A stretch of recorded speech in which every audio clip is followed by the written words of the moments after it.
Good morning and welcome back, ladies, gents and Pikachus, to another analysis and breakdown of the Quran of the Muslims. Yes, we are back once again to break this thing down verse by verse into factual, logical statements in English, the best language ever, so that we can understand who or what is Allah, what does he mean by the contents of this absolute tripe rubbish book here, the Quran of the Muslims, and more importantly for us, as non-believers, how does this affect us in our lives today? So as I always do before I start, I'm going to kindly ask you and tell you now, please first, if you have any questions or doubts over my factual accuracy and the things I'm about to say, please first buy and read one of these, a Tajweed Quran with the meanings translated into English, and have a little leaf through it. Once you've done that, you will recognise 100% of what I'm going to tell you now is absolutely true of the words of Allah, and what Muslims believe today. Despite their shameful denials and protestations, we know they are absolutely embarrassed and they hate talking about it with us, and they will lie to try and cover this up. But if we have their document here, the Quran of the Muslims, and we have read it, we will not be tricked by their deceitful, dishonest approaches and their lies. So, with that in mind, let's carry on where we left off last time, which was page number 13 and 14. We were just getting to the end of the Moses story. Then Allah was telling us how he's going to punish the Jews. Then he was giving, at last, after like 14 pages of whinging about the Jews he's never met, he finally gets round to giving his Muslims some personal advice. But wouldn't you just know, the advice he gives his Muslims is, don't be like those evil Jews. They're fake, their God's fake, their book's fake. Even though I wrote it, Moses changed it, so he's horrible. Everybody in the world is bad apart from you guys, and the reason you guys are good is because you are worshipping me, says Allah. So that's the context where we are. Let's carry on where we left off, which is page number 15. And it looks a little like this. So this is the bit we're going to be reading, this bit here. So we carry on with verse 94. 94. Say. Hang on, let's figure out what we were doing. Oh yeah, how did I know? We're still in the position of Muslims talking to the Jews who have actually left and aren't there anymore. But Allah has replaced some of the Jews in Egypt so that he can have his Muslims shout at them. So now the Jews are his imaginary friend, and he's having his Muslims trained in how you can admonish these imaginary Jews. And this is what you say to them. Say to the Jews, if you're a Muslim, if the last home with Allah be for you specifically and not for anyone else, then you seek death if you are sincere. End of verse. So what does he mean by this? Well, say this to the Jews when they're talking about their religion if you're a Muslim, and the thing you have to say to them is, if the last home, i.e. after you die, if the place you want to end up is with Allah, which it isn't, it's with God. So I think what they mean there, if Jews, you evil people, if you want to end up with God after you die, and you think that nobody else is going to get there apart from people that worship your God, then you seek death. Sincerely. That is what this says. So Allah is saying, oh Muslims, religion of peace guys, come over here, let me give you the first piece of advice in this whole book so far. When you meet those Jews over there, and obviously Christians are included in this group as well because they worship the same God, when you meet these guys, if they say, we're Jews and Christians, we worship God and we're going to go to heaven, then they seek death. That's what Allah said. So ridiculous. How gullible are you Muslims? Anyway, we'll get to the reason why I think you're gullible. But the point of this verse is Allah is saying to Muslims, when you meet Jews and Christians and they confirm that they are Christians and Jews, that means they want you to kill them. But it's a religion of peace, honest. Just about as honest as everything else that Muslims and Allah ever have to say. So that's what that means, and we move on. So dumb. Anyway, 95. But they will never seek for death on account of their sins, which their hands had sent on before them, and Allah is well acquainted with these wrongdoers. So, what he's saying here, but they will never seek for their death. So he's saying you guys should seek their death by killing them in a war, and you might get killed as well, but that's okay because I said earlier that you want to be holy martyrs. That's how you get to the paradise, and you get your holy virgins, Muslims. That's what you're supposed to do. You're supposed to go and kill them and then die. That is the religion of peace. Go and do it, says Allah. Now, speaking about the Jews, but they, those evil Jews over there, they will never seek their own deaths because they are sinful. Oh my god, this guy is a delusional, rabid psychopath, foamy-mouthed, insane man. Like, think about that. When you meet those guys of the other religions and they confirm to you that they don't worship Allah, they're actually looking for death by saying that, so kill them. And if you're scared of death, think they're scared of death too. That's why they're evil. They don't even want death. They don't even want to die and go to God. They are scared of dying because they're not worshipping Allah. You have to go and kill them. This whole thing is like a spiteful diatribe of evil and racism, under the guise of the religion of peace, and Allah the Merciful, Allahu Akbar, is a piece of dung. Sorry Muslims, it's true. So anyway, then he finishes off the verse by saying, the reason they will never seek their death is on account of the many sins which their hands have done before them. But Allah is well acquainted with the wrongdoers. So the reason he's saying this, he's saying Muslims, these guys are going to say they haven't done anything wrong and that they are innocent and they didn't try and kill you. So they're going to say, you guys are sinful for coming here and trying to kill us just because we're not worshipping Allah. We've done nothing to you. We forgave you for the Egypt thing when you wanted to kill us and make us slaves and we escaped. Remember that? It was only a couple of years ago. We forgave you that. Now we're doing really well. You want to come and steal from us because we got loads of food and money and we got a nice big town. Whereas you guys are in poverty and war and you are hating it. But it's not our fault, and we don't want to kill you, so leave us the hell alone. That's what's going on here. So when they do that, Allah is saying, that's wrongdoing. They're not allowed to do that. They're not allowed to be happy and well-fed and have a nice peaceful town. They're not allowed to have a God who is not Allah. That is their wrongdoing, Muslims. So even though you're actually going over there because you are starving hungry and you need to steal their food like a bunch of thieves in the night, I'm going to tell you that the reason you're going over there is to kill them because they're wrongdoers. And their wrongdoing means not being in poverty, slaving away for Allah, the false God. That's literally what this means. Retard Muslims! Yes, it's back to the old why do they do it and why do they believe this nonsense? Because it's obvious. Why would you seek your own death just because you know God is on the other side of it? If God was the one that gave you life. Like, why would God give you life if the entire purpose of life was to get killed? It doesn't make sense, Muslims. Then you say the Jews are evil because they don't even want to die. Like, they must not believe that God's there if they don't want to die. No, they believe that God is the God of the living, is what that is. They believe that life should be lived to its fullest, and then as a reward after you die, then you will go to heaven as well as a bonus of life. So life is the main thing now. Heaven is the main thing in death.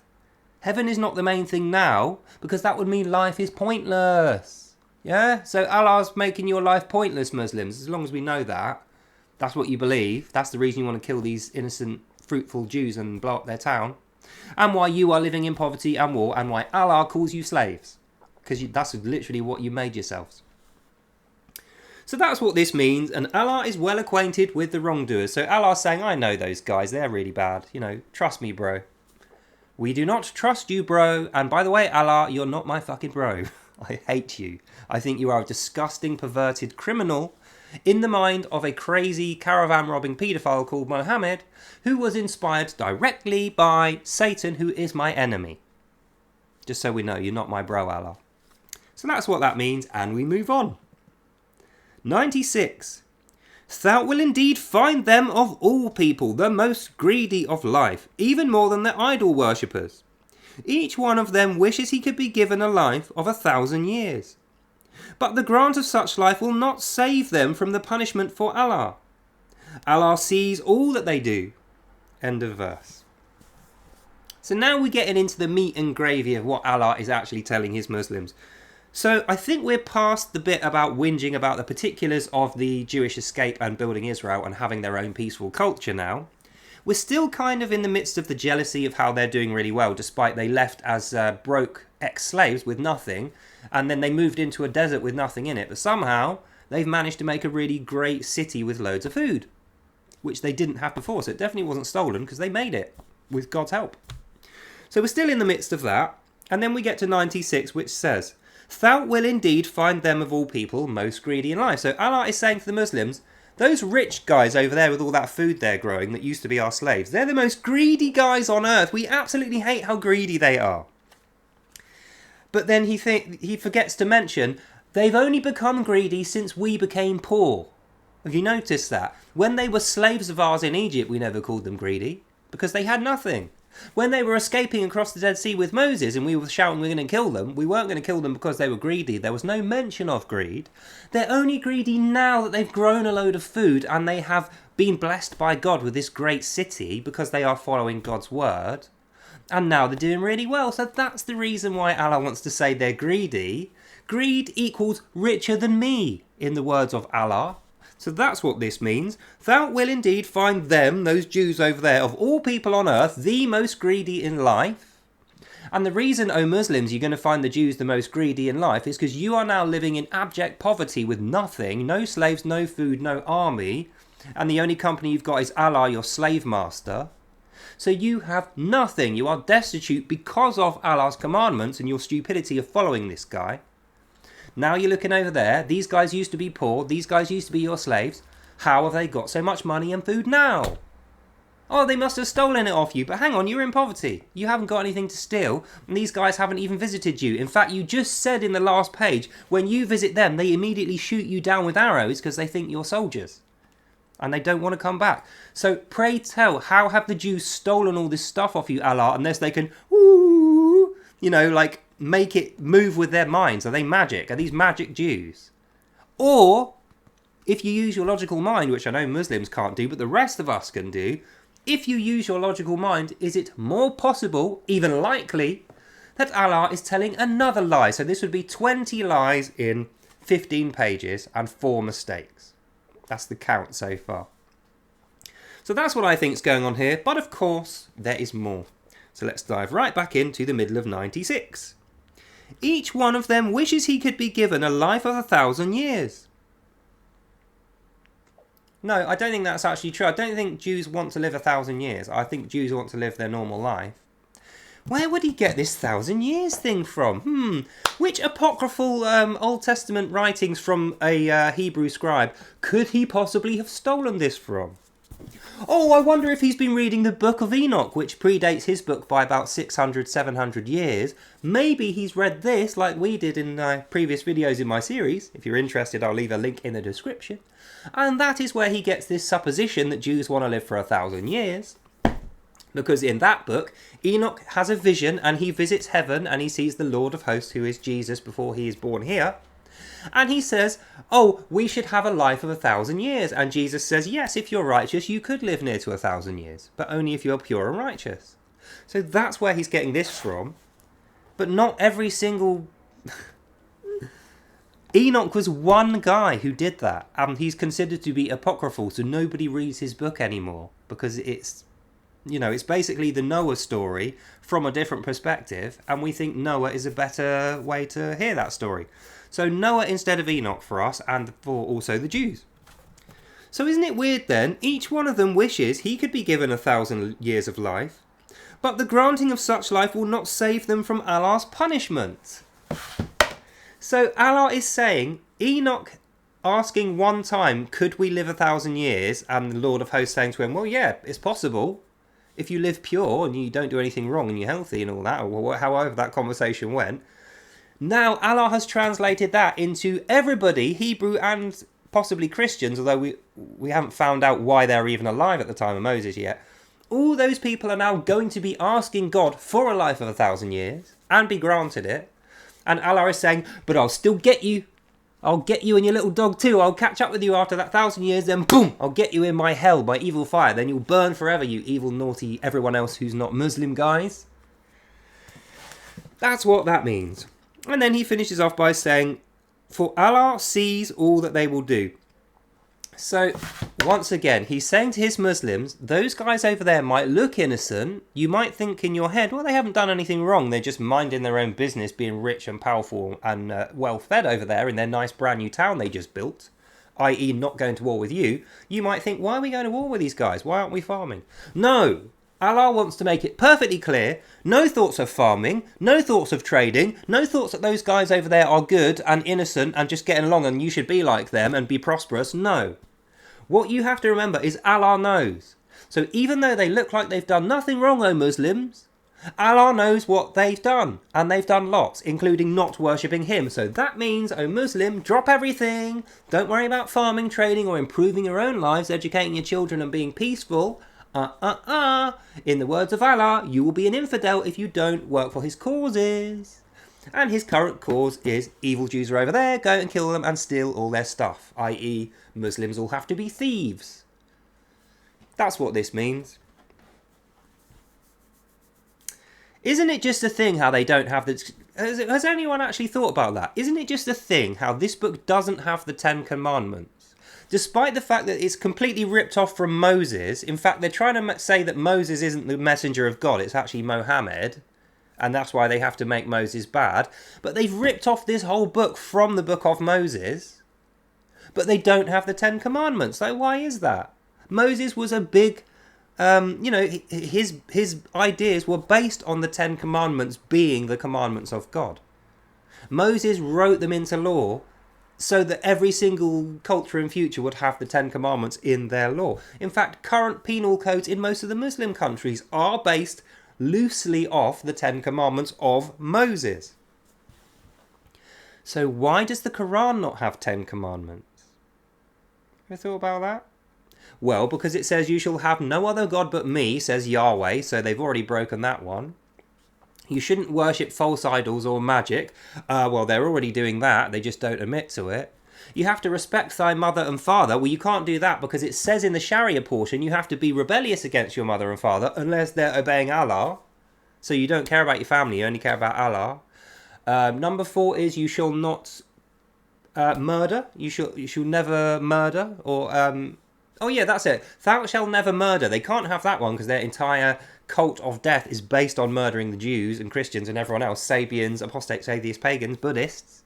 So they can't. That's all 4 commandments that they physically are going to break. 5 is you shall not adulterate. Well, they have bigamy. Like they have like 20 wives. So they're obviously going to be doing that. What's number 7? You shall not covet thy neighbour's things and wife. But they do that because they have concubines, so they're so covetous and they are so filthy-minded that they need concubines and sex slaves written into their holy book by God in order that they can put up with having only 20 wives. I'm paraphrasing here, but that's 7 out of 7 commandments that they so far are not sticking to. And the other 3, I can't actually remember what they are particularly, but I mean, the 10 commandments are not here because they are all going to be broken by Muslims in the course of a normal Muslim day. That's the reason, I think. And it will be backed up actually by the fact that Mohammed was clearly reading from this and copying it. That's the reason why this book is so evil, because not only does it not have 10 commandments, it commands you to do none of them and go against all of them. Thus we know evil book. So anyway, we're getting sidetracked now. Let's go back to the text. 97. We're still talking to the non-existent Jews. You know, the Jews we invented and put back in Egypt so that we can have a conversation with them because Allah knows the Jews have escaped over there and they're now rich and happy in their wall. So we can't even talk to them. They're just completely ignoring us now, says the Muslims. So Allah creates more fake Jews in Egypt, imaginary Jews to have this conversation with. Then he says, Muslims, say to those Jews, whoever is an enemy to Gabriel, he brings down to thy heart by Allah's will, a confirmation of what went before and guidance and glad tidings for those who believe in me. End of verse. Let's break this down chronologically. Now, I know Muslims are not very good at figuring out which order days and times and years go in. I mean, this book's anything to go by. They have no idea of the concept of time flowing in a consistent left to right direction. But anyway, it starts off saying, say to the Jews, whoever is an enemy to Gabriel, he brings down the revelation to thy heart by Allah's will. I'm sure Gabriel isn't actually in the Old Testament. I'm sure Gabriel is in the book of Daniel in the New Testament, which wasn't written until way after the birth of Christ. So between the birth of Christ and this book being written, 532 AD is the alleged time, That's the period of time when the book of Daniel was written, and that's the first mention of Angel Gabriel in the entire canonical scriptures of any kind. There was no mention of him before that. Oh no, that's right, there was in this book. Yeah, so he's been reading... Allah, he's been reading the book of Enoch again, hasn't he? Allah, what have I told you? Don't read apocryphal Enoch books and then pass them off as your own holy scriptures. What a retard. So anyway, now we understand verse 97. Say, Muslims, to the Jews, whoever's an enemy of Gabriel, he brings down the revelation to thy heart by Allah's will. So what he is saying is, even though Gabriel is alive after this book claims it is writing about, after Moses has already died, Allah is saying Gabriel was the one who gave all these wisdoms to the Muslims when they were writing this down. So Gabriel is actually Allah's angel. Oh, I get it now. Only, I'm sure it actually tells us in this book, if we're going to go by the Muslim scriptures, which is based off of this book, they've completely ripped it off. It says in this book what the angel Gabriel, what his role is in the heavenly, in heaven as the angels. So let's see if we can find it.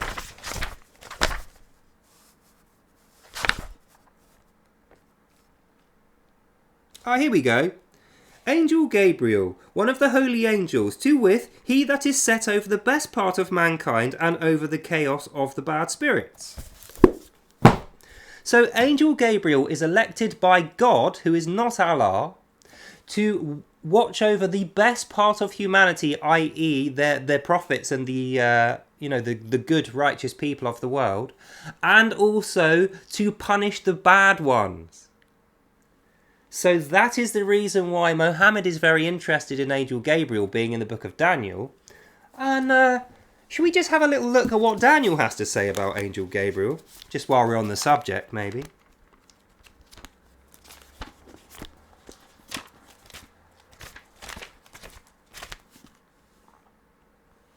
Oh, that's right. Yeah, I thought so. So in the book of Daniel, Gabriel is assisting Daniel's visions so that he can describe the mark of the beast, the coming of the great demonic beast. So that is the only thing that Gabriel is interested in when he is speaking about bad people. And he is telling the Jews about these bad people who are the coming of the demonic people of the mark of the beast. So if we stick all that together... and then we reread this. Say, Muslims, to the Jews, whoever is an enemy to Gabriel, i.e. Muslims, because in both of these books he says the Jews are his friends and the enemy of the Jews is his enemy. That's what he says. So we see that the enemy to Gabriel is actually Allah, Muhammad and Muslims and this book. And then he brings down the revelation to thine heart from Allah's will. Even though we just read in both those books that he actually is an enemy of Allah and he thinks Allah is the beast and the people of the beast are the enemies of the people of God, us, Jews and Christians. That's interesting, isn't it? So we carry on. A confirmation of what went before, glad tidings and guidance for those who believe in me. So he is stealing Gabriel. First he steals Abraham, then he steals Moses, then he steals the name of God. Now he's trying to steal Gabriel. And he wants you to believe that all these guys are actually his guys. Despite the fact that we have the New Testament, the Book of Enoch, and we also have, even though it's heavy, the entire New and Old Testament, the canonical Bible. And all of these books categorically agree that Gabriel works for God. And that God is not Allah, that Allah is Satan, and that the people of Satan are the Muslims. So isn't it interesting how they are trying to swindle Muslims into thinking switch and bait? It's the other way around. It's actually the Jews that are evil. That's why we call ourselves Muslims, because we want to be the people of Moses. They're not the real people of Moses. Allah just made them as like a trick, even though he has power over all things and he predestines everyone's lives. Nothing to see here, guys. We won't think about that. We'll just get our heads down and worship and obey Allah, because we are idiot, retarded morons, gullible freaks who have no flipping idea how to live life like a normal moral human being, and we don't have a proper scripture like this one. We've got to put up with this garbage.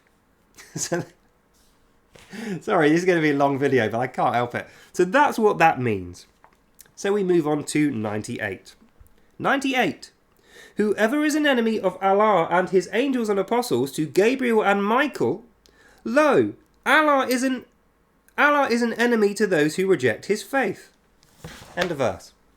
So now the Archangel Gabriel and Angel Michael are both in there. So I think what is happening here, considering these guys are out the New Testament, once again Allah is showing his dim-witted nature, because he still claims he's talking about Moses and the Jews in the time of Moses to the Muslims, but he is ripping off a book which isn't going to be written until after the death of Moses. So that means we can accurately say whoever wrote this stuff, i.e. Mohammed, claiming to be Allah, was in the period where the New Testament existed, i.e. between 300 and 500 BC, AD, sorry, 300 to 500 AD after Christ, and he was writing this with a foreknowledge of that book. He's ripped this off from those books, and in order to have the Old Testament knowledge, he has read this one, which was part of Jewish canon. So even though people claim Mohammed was illiterate, that's one of the reasons why they say, oh, it must have been divinely inspired, because he was illiterate, he couldn't have wrote it himself. No, I beg to differ, Muslims. I think he could have quite happily written this himself, because it's fairly bad. You know, the quality of the writing is poor, even though it's been revised 3 times by Caliph Marwell, by Imam Ali, and then by Uthman. Even despite those, it's still terribly bad, and as we can see here, it is filled with a liturgy of mistakes, factual mistakes that you cannot say, oh, you mistranslated that, or you misinterpreted that. No.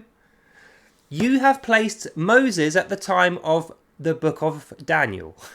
So that would make Moses like 1500 years old.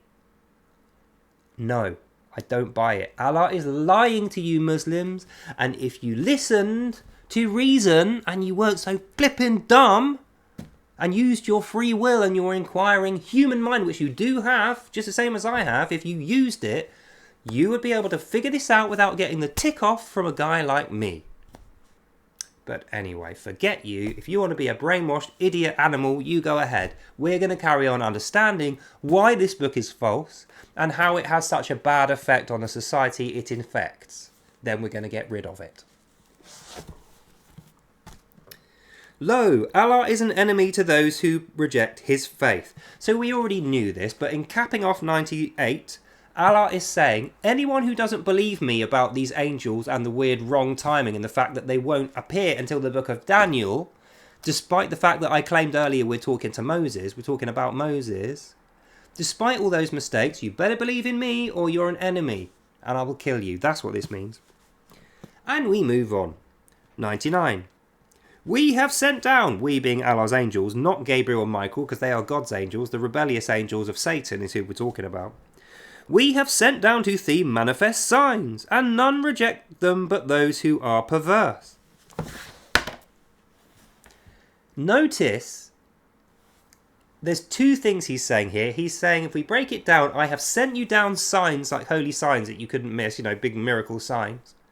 And only those who are perverse will reject them. Like, we haven't seen them yet. Nobody has cited these things yet. He's just sent them down. But even though he's telling you he's sending down these holy signs, what's the first thing he says? I'm giving you holy signs now. Only perverts don't see them.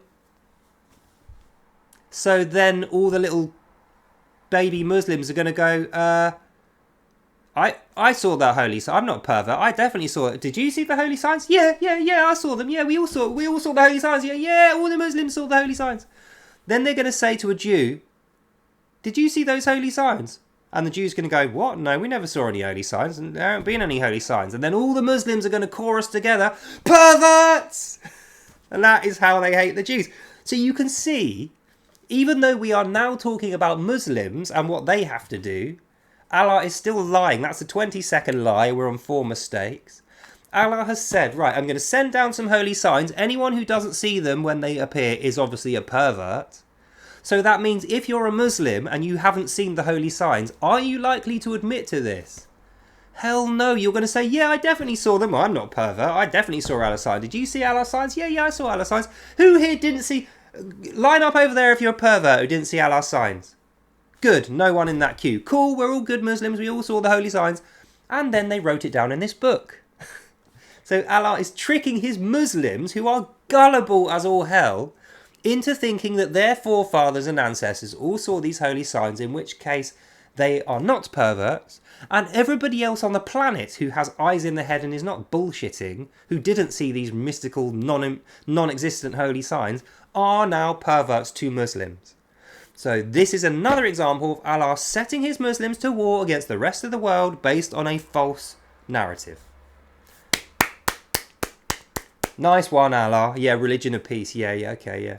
Just as long as we know you are full of shit, Allah and Muslims. And we move on. 100. Is it not the case? So it's a rhetorical question to start verse 100. So what that usually means is the last verse has put a doubt in your head. Even though you're not allowed to have questions or doubts, O Muslims, because off with your head, you're dead if you do, and you'll be a pervert. In your free will, in your mind, you will have doubts. And Allah knows this, or Mohammed, when he's writing this, claiming to be Allah, knows this. So now he's going to give you a question to think about, to distract you from the question you already have in mind, which is, why do people believe this flipping nonsense? It's not just garbage. So, 100. Is it not the case that every time they make a covenant, some amongst them will just throw it aside? Nay, most of them are just faithless. So he's talking about the Jews. So if we break this down, is it not the case that every time those evil Jews make a covenant, they just break it? No, they don't make covenants all the time, Allah. They've only ever made one covenant with God. And it looks to me like they're actually keeping it, because God said to them, I will make you a great nation of Israel. I will make your sons great nation leaders of Israel. I will lead you out of slavery, unharmed out of Egypt, and I will defeat Allah and his Egyptians for you, O Jews. All you've got to do is keep my commandments. That was the covenant. And what do you know? They escaped Egypt. That was in here. They escaped unharmed and they beat the Egyptians. That was also in here, Allah's own words. Then they set up Israel and they immediately became a rich, fertile culture and a great, bountiful nation. That was also in here. They're doing so well that Allah and his Arabs are jealous. They've spent the entire holy divine text of the Quran moaning about how well the Jews are doing and how they must be so greedy and evil and bad, and we're going to rob them and burn them and kill them because they're doing better than us. That is the whole book so far. But now we hear every time they make a covenant, they just break it. So what he's saying is, their covenant ended and they had a covenant with me. Trust me, bro, the Jews have a covenant with Allah, is what Allah is saying. But they're just breaking it. Look at them over there doing really well when they should be back here being slaves of mine. I'm not happy with those evil Jews and you have to go and kill them. And they're evil and bad and they break the covenant, so don't trust them, kill them, evil, bad. That's what this means. And I think at this point we can tell Allah has the characteristics of a psychotic toddler. Ah, mummy, pick me up! That is Allah. He wants mummy to pick him up, but unfortunately the person he thinks is his mummy is Israel, and they are not his mummy. They don't like him at all, and they are willing to just ignore him and leave him to his stupid screaming fit on the floor in the desert. And he just cannot have no attention paid to him. That's the reason why he's getting angry here. So that's what that means. Then he says, some of them just throw it aside. Nay, most of them are just faithless. So hang on. You're trying to tell me, Allah, first of all, they break their covenants. So they have covenants. And you earlier said they're not worshipping you, they're worshipping another god. And they are so keen to worship this other god, even when you threaten to kill them all, they still wouldn't worship anyone else. But you're saying they're faithless. Is that right? Even though you said as well, Moses was so caught up in the writings of the Torah that he changed them. And they're still worshipping that book and the God of that book. And you call them the people of the book. And the book is the Torah. But regardless of all that, Allah wants to tell you, the reader, and Muslims that despite all that happening in full view and being recorded in his own book and the Torah, that they are just faithless. They just don't believe in anything. They're just doing it for the sake of it. They're just trendy. They're just flavour Jews.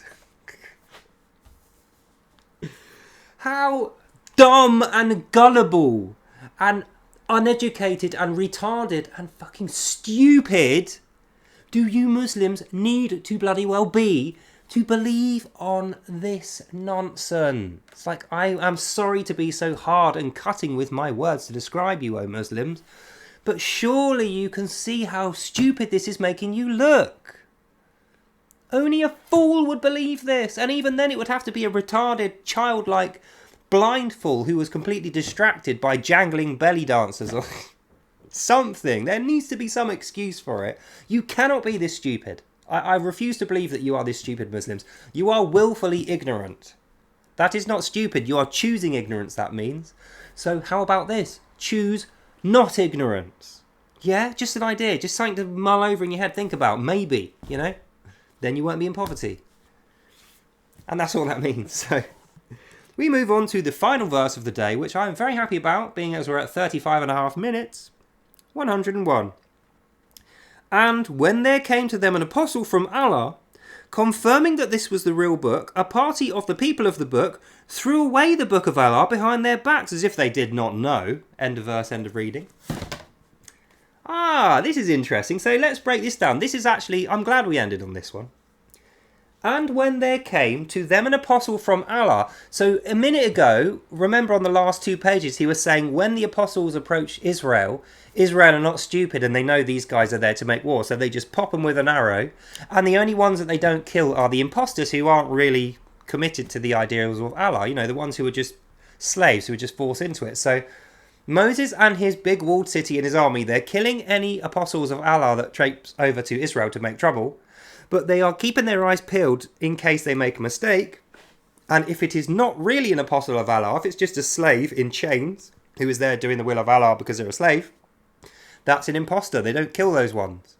They're the 2 groups of apostles which we have seen so far. So, when there came to them, the Jews in Israel, an apostle from Allah, confirming with them, who is this apostle, Allah? You told us a minute ago that there was real apostles who get killed on sight and you whinged about how they're getting killed. None of them are coming back. You said that. Or the imposter ones who come back but they're only slaves. So they don't believe in you. They're just your slaves. So who is this apostle, Allah? Is it one of your dead guys wielding an arrow through his head? Or is it one of your slaves who doesn't really believe in you? Because it looks to me like none of your people believe in you. Even when you make them slaves, they will just tell you the lie like you do to them in your holy book, in order to make their own life easier so that you don't punish them, and they are just waiting for an opportunity to bolt out of the back door. So who is this magical apostle who isn't fake but isn't an imposter and isn't going to get killed? Interesting that. Who could it be? Even though we claim we're in the time of Moses, who was this book written by? Who could possibly be alive in the time of the book of Daniel when this was plagiarized from that book and written, and who could have been an apostle trying to get into Israel? Mohammed, maybe? Who knows? Just throwing it out there. So that's what that means. And then the last bit says, a party of the people of the book threw away the book of Allah behind their backs like it didn't even matter, like they didn't even know. And we get to the first true thing that I think Allah has said in this entire book so far. And that true thing is this. When the Jews get hold of this book, or Christians or anyone reasonable on earth get hold of this book, guess what they do? They go, smells like bullshit, and then they just throw it away behind them and they don't believe it. So that is the only accurate bit that book has had in it so far. And we conclude on that whole page of Quran nonsense and fictions. We know he continually hates the Jews, but now we have context for why he hates the Jews, because he's very jealous of them. And the reason he's jealous of them is because they seem to be doing really well despite everything Allah has done to ruin them and kill them and make them poor. They have escaped slavery without killing anyone. They didn't have to have a war. Then they set up Israel with nothing. Now they've got food and riches, water and wealth. Not only that, they have built a military power. So when he sends his little spies across, they get shot with arrows, and only one seems to have survived this, even though we don't think it's in the time of Moses when he claims, and that guy is Mohammed. And we all know what we think about him. So, that's the end of this video. Hope you enjoyed that and you learnt something. God bless you all, and I'll see you lovely people in the next one. Bye now. And so we reach the end, another one bites the dust. And if you'd like to hear more without lies, Islam dies, more of the foamy-mouthed, insane, genocidal rantings of Allah, meet me back here tomorrow, same time. Until then, have a lovely evening, God bless you all, and I'll see you lovely people in the next one. Bye!